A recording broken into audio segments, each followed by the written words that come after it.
Magandang umaga, magandang tanghali at magandang gabi sa inyong lahat. Ito po yung lingkod, si Joman Makinay. And today, is a quick video yung comparison ng different types of loudeners and silencer kuno, yung walang laman. Solid lang. Okay? And our test gun is the Tokyo Marui Scarlight na blowback. And ang ating tool is yung Cool Tools. Cool Tools to? Hindi, Smart Tools. Na merong decibel meter. Yan, nakita nyo nga nakasalitat kung gaano kalakas. Okay? So let's try using this and semi and firing.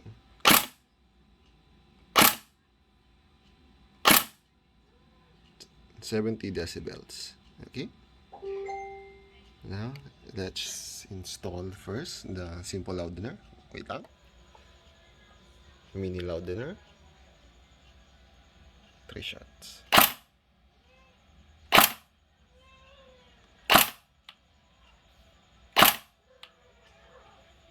Max of 76. Average 75. Let's try the other one. Okay, ito naman yung other one. Reset ko muna. And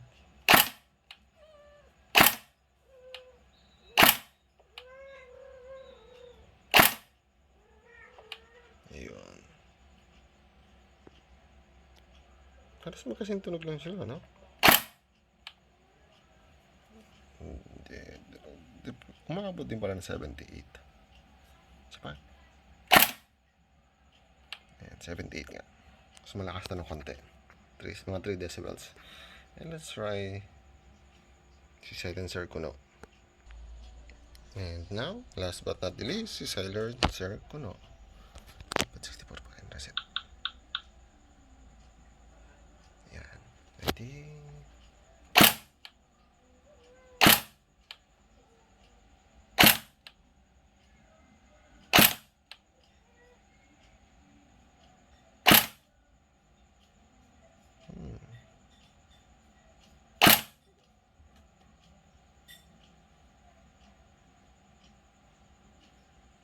Okay, at yun po siya.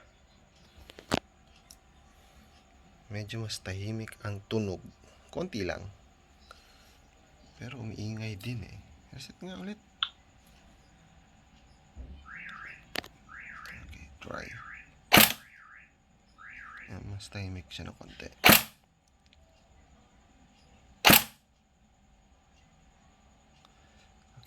Okay, and then tatapos ang video na to. Please take note na wala po tong BBs na nakalagay. Depende po doon, pwede siyang lumakas o mas humina pa. At since wala ako sa field, hindi ko pwede siyang gawin ngayon. Siguro gagawa din ako yun in another video. But for now, yun lang po muna. Kaya hanggang sa muli, paalam!